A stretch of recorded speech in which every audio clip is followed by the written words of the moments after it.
1, 2, 3, 4. Springtime, springtime, springtime, springtime. It's my screen time too. Springtime, springtime. Hello, and welcome to It's My Screen Time Too, the podcast where we review the programming that other critics ignore, stuff made for kids. Find out what to watch for family movie night, what to avoid altogether, and what you'll want to watch alone voluntarily. I'm Deborah. And I'm Katie. And I have 3 kids who are 14, 11, and 11. And I have 2 kids who are 8 and 5. Today, we're reviewing the Garfield movie. Why are we reviewing it? We love going to the theaters in the summer. And, whoa, that was like a nice little frog in my throat. We're recording in the morning, so this is just how I vocally warm up, I suppose. And Deborah's kids love Garfield. So... We had to review it, of course. Brief description of the show. It debuted in theaters on May 24th, 2024, so Memorial Day weekend. 1 hour and 41 minutes long, rated PG. It's fully animated as opposed to the previous 2 Garfield movies from 2004 and 2006 that were half animated, half live action. The movie and the previous 2 movies are based on the Jim Davis comic strip that debuted in the 70s. A succinct plot summary for you, according to IMDb, is after Garfield's unexpected reunion with his long-lost father, Ragged Alley Cat Vic, he and his canine friend Odie are forced from their perfectly pampered lives to join Vic on a risky heist. Did you like it? No! Oh. I did not like it. I think in the delicate balance of kids' movies that have content for grown-ups, it veered too far on the this has zero content for grown-ups, there's nothing there, no jokes, nada side for me. But I wasn't a huge Garfield fan to begin with, so did you like it? I liked it as a kid movie, as like a Garfield completist. I did not like it because it's such a departure from the vibe of the cartoon or the comic strip, I should say. It felt very non-Garfield Garfield because Garfield's whole thing is that he loves lasagna and he lives with John Arbuckle and he likes torturing both John and Odie, right? I mean, the lasagna thing is a bit of a mischaracterization, I feel like. Like, that's everybody's go-to unless you've read all of the Garfield comic strips, which I have. Okay.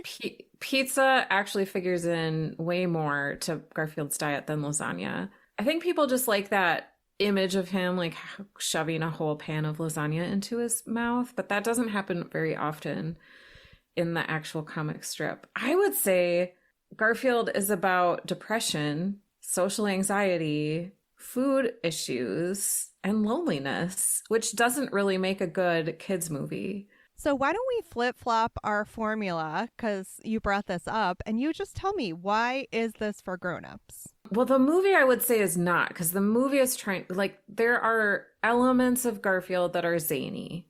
And I think that zaniness in the comic strip is what appeals to kids.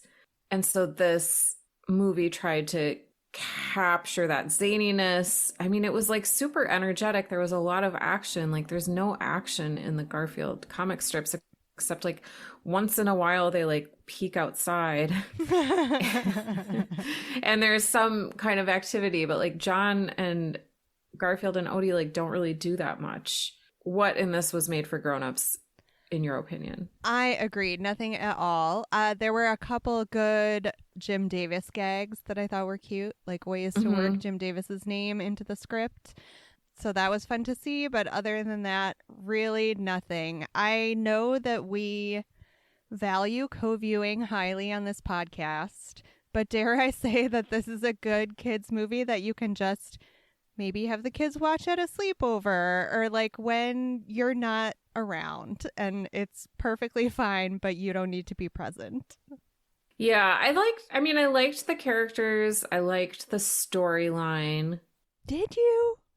I mean, it was fine.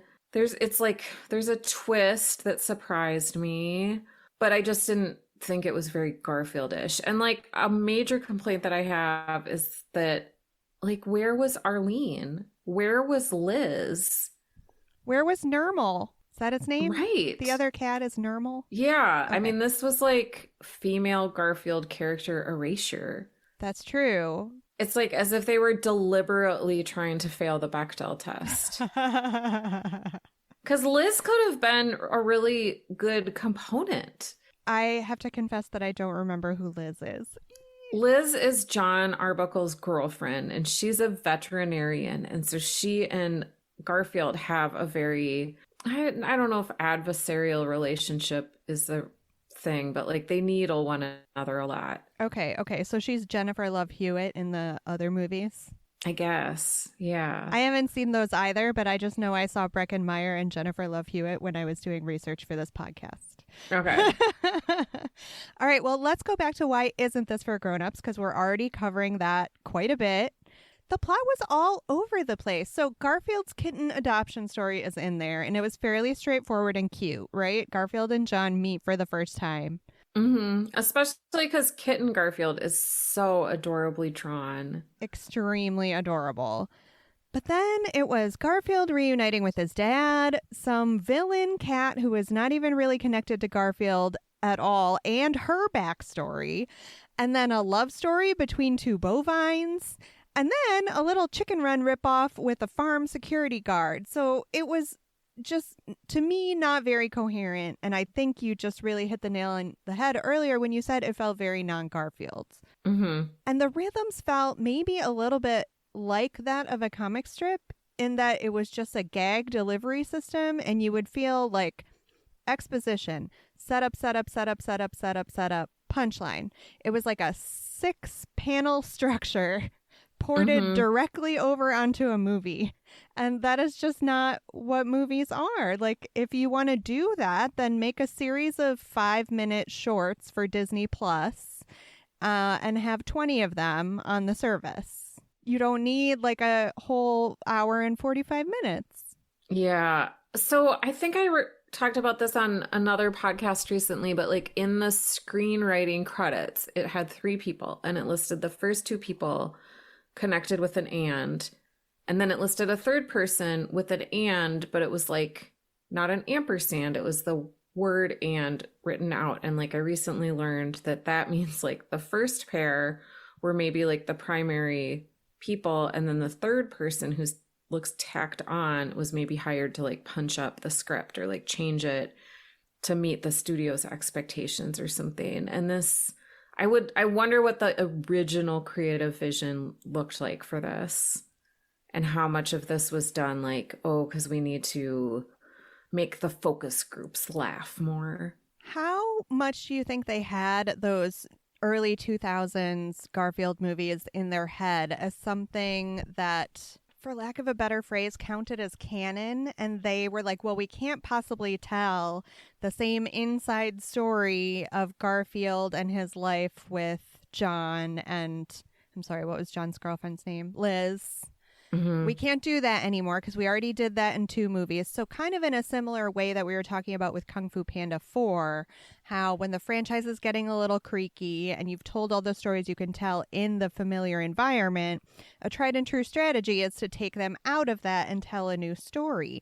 Is there a chance they were thinking in their head, like, well, that's what we need to do. We've told all the stories we can tell inside in this environment. Now we got to go out? That's maybe the most charitable way I can think of to describe why they chose this. I know. And well, Tony remembered like Garfield's origin story, which is told like in an early comic strip back before Garfield looks like Garfield. Have you ever read those early No, strips? You are blowing my mind this episode. Tell me more, please. So in the early strips before Garfield was big, Garfield the cat looked a lot like Vic. Like I think that Vic was based on early Garfield. Garfield's less cute. He's a little more like bulky. Okay. Instead of like cute little potbelly. But Tony remembered in one of those early strips, like Garfield's parents are covered, and like one, he said they're stringy. Like they look like alley cats. And like they did like leave him outside of an Italian restaurant, like that figures in. But I don't know. I think it strayed too far from the source material. Yeah. Or like maybe it was even a screenplay about something else and they were like, you know what would work? Let's just plug in Garfield here. Yeah, we got to put some IP on this. Oh, that's a good point. Gross. Should we get into the weeds? Sure. So I should be asking these questions and I'm not. What did you think about the cast and characters? Was there anybody that you particularly loved or hated? Is Chris Pratt just in everything now? Because I feel like Garfield, like Mario, was once known for his distinctive voice, like kind of a bored drawl. And I think that Bill Murray did it in the 2 previous movies. But then there was a cartoon series that existed when we were kids and growing up. And I feel like it was a similar sort of kind of flat drawl going on with Garfield. Am I correct in remembering this? You're correct. It sounds like Bill Murray in Garfield and Friends, the TV series. His name is like Lorenzo or something like that, but it's not Bill Murray. And then there's like all this lore about how Bill Murray agreed to do the early aughts Garfield movies because he thought, because the director's last name was Cohen, and he thought it was a Cohen brother. Because like I guess Bill Murray doesn't have like an agent. He just does all his own contracts and stuff. Oh wow. But yeah, Garfield, Chris Pratt, I don't really have a problem with Chris Pratt, but he's like too peppy and like his voice isn't very distinctive. His voice is like newscaster. He just sounds like an everyman. And the hilarious thing is, didn't we just go through this when he was cast as Mario and they also erased a very distinctive voice and replaced it with Chris Pratt?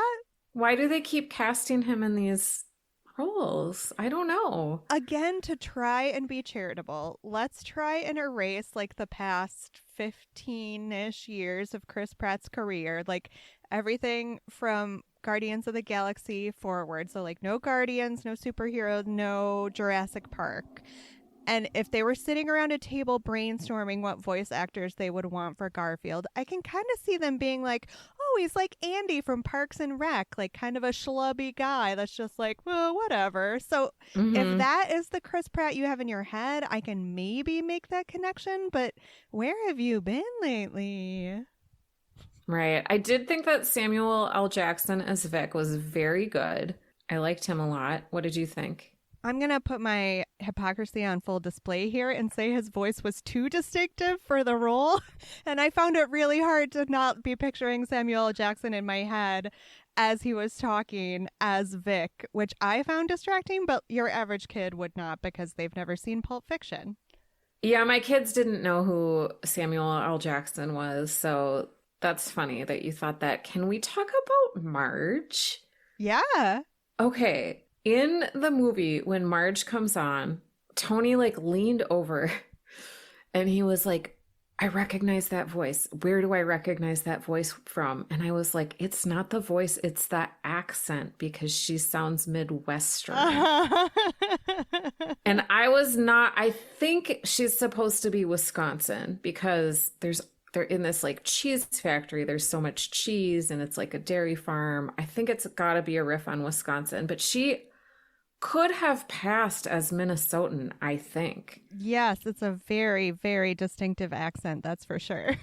And it's a good one. It's really, really hard to imitate a Minnesotan accent. Look at Kirsten Dunst. She was barely able to do it in the late 90s classic Drop Dead Gorgeous. I loved Marge. I could have watched a whole... I mean, I know I sound like Marge, so I could have watched a whole... This is very self-indulgent. I could have watched a whole thing with her in the dairy farm, like putting the cows in jail. I thought she was hilarious. Well, we've talked about the writing a bit already, so what did you think about the music? I honestly didn't notice it at all. Oh, really? No. I tried to find this out because there was like when they're showing like the like the farm festival, sort of. It sounded like Aaron Copland music. Oh. But I wonder if the score was just imitating Aaron Copland, because all I could find was a credit about the score. But there's all these like little blips of songs that are appropriate to like what's going on in the movie that I thought was fun. Oh, that's charming. I would say it makes me want to go back and listen with a more careful ear, but I will never watch this movie again. What did you think about the animation? It wasn't a terribly expensive movie, but I thought the animation looked pretty good knowing that factor. Honestly, I was a little bit distracted because I never thought about the fact that Odie's ears are fuzzy, and they made his ears look really distinctively fuzzy, which I just kind of loved that little twist. I definitely thought it was better than the janky live action animation mix of the 2000s movies, which wasn't a fault of those movies. It's just where technology was at the time, I think. Yeah, I liked the animation a lot, actually. When they are talking in the past tense and doing flashbacks, the animation turns like two-dimensional and sort of watercolory, which I thought was a good effect. And then some of the characters were really funny, like the henchman of the evil cat he's like a wrinkly pug type. Uh-huh. Dog, and he kept like pushing up the like wrinkles that were covering his eyes. And then I don't know if I'm giving too much away, but like he turns his wrinkly skin into like a parachute at a critical moment, which is hilarious. I loved that part. What about the character design of, what was the name of the bull? Oh, he was Amos? so funny. No. And he had like the verbal tick where he paused in idiosyncratic ways that was played to nice comic effect, I thought. Which you found charming, but I started looking at my watch about 25 minutes into this movie. So every time he took even longer to say his lines, I was like, come on, buddy, let's pick it up. We could turn this hour and 45 minutes into an hour and 20 minutes if you would just read your lines. Oh, shoot. But I did like his character design as a bull that has been put out to pasture, and he's got all this green growing on him, almost like he's a sloth. And he's got his walking stick that is actually just his broken horn. I thought his design was very charming. And we have to talk about the food animation, because food is such a big part of Garfield's life. I thought that the food, it was like drawn, and it was still very appetizing. Yeah, it was definitely made to look a lot like the comic books. Mm-hmm. Correct me if I'm wrong, but that's the feeling I got from it. Like, I wasn't searching for a reality-based animation style. It was made to mimic what it looks like to be reading the comics. Mm-hmm. Mm-hmm. And I just think cheesy Italian food is going to look good whether it's drawn like a cartoon or drawn like real life. Yeah, it always is appealing. One thing that figures heavy into the comic strip is Garfield and John's relationships with coffee, and that was not covered at all. Oh. Not at all, doesn't have anything to do with animation. That's a nitpicky thing I should have covered earlier on.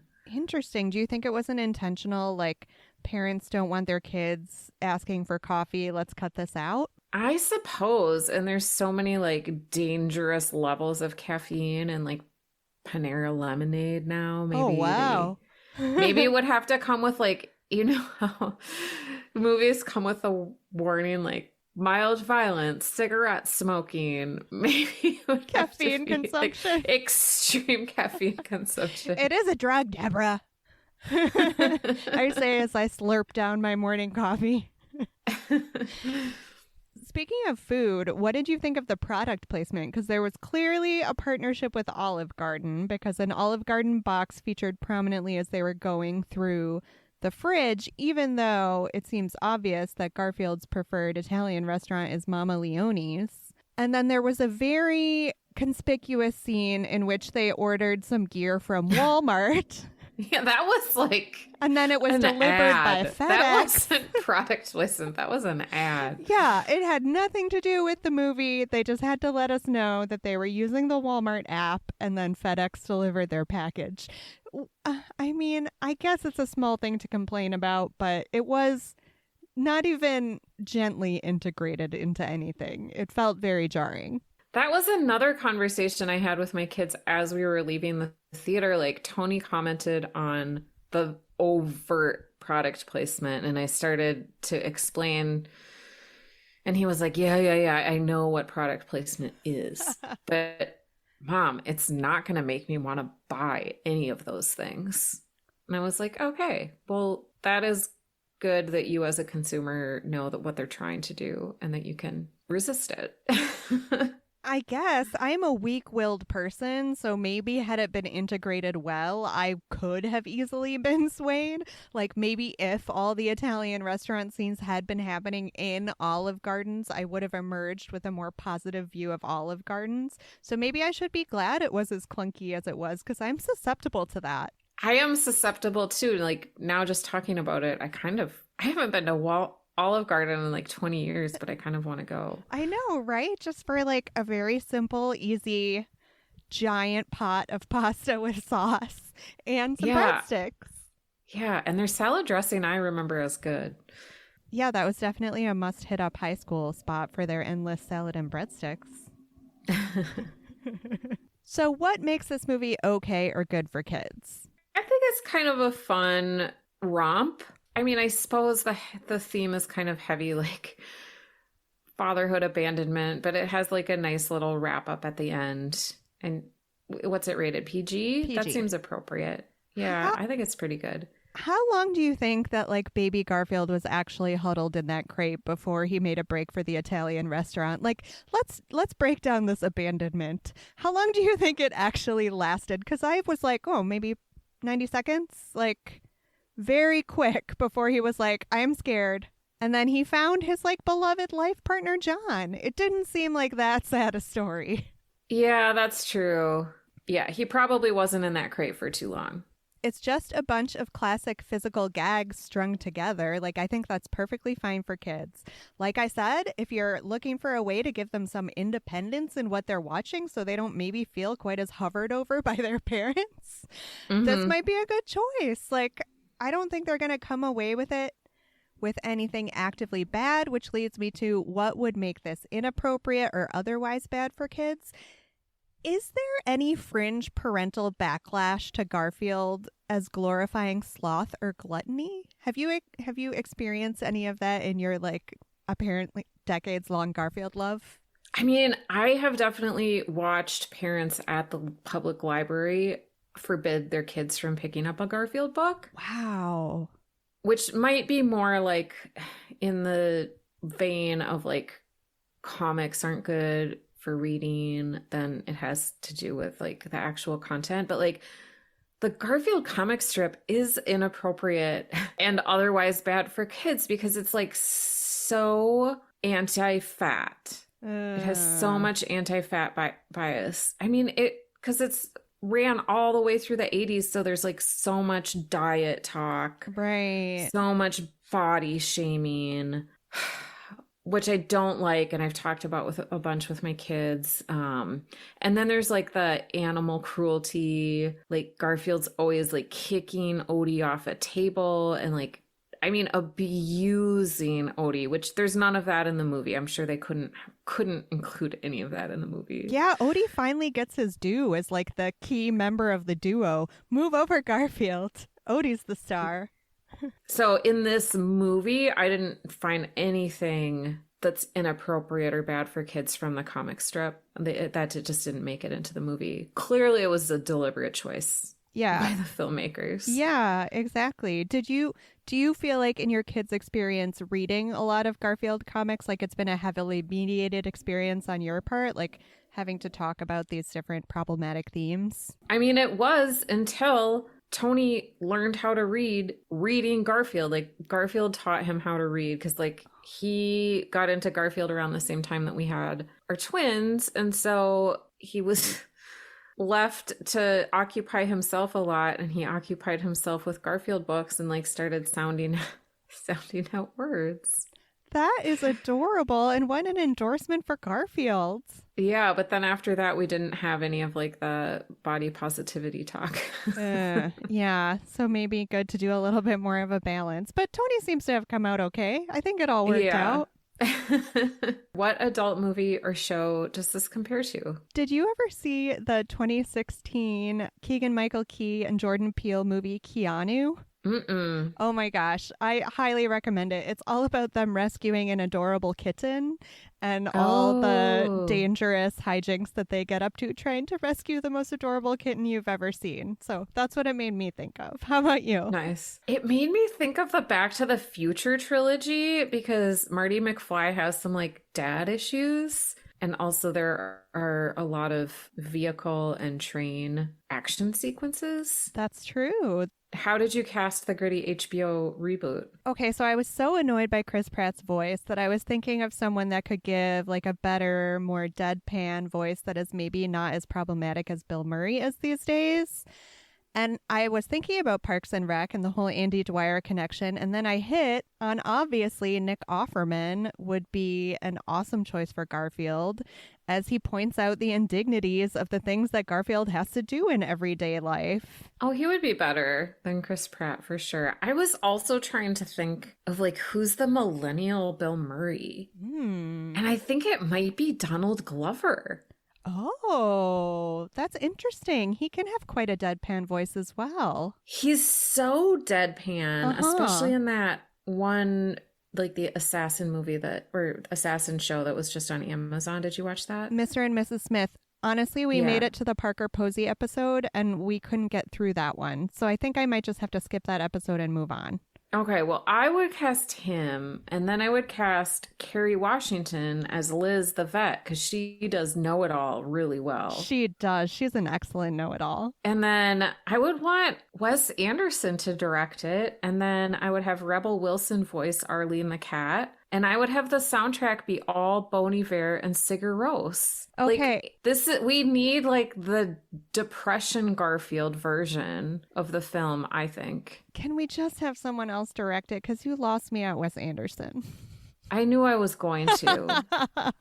But he does kind of like joyful ennui better than anybody else, I think. I suppose. Was it better when we were kids? Comic strip movies were coming out in the 90s when we were kids, and they were also not good. Like I was thinking Dennis the Menace and Dick Tracy, not good movies.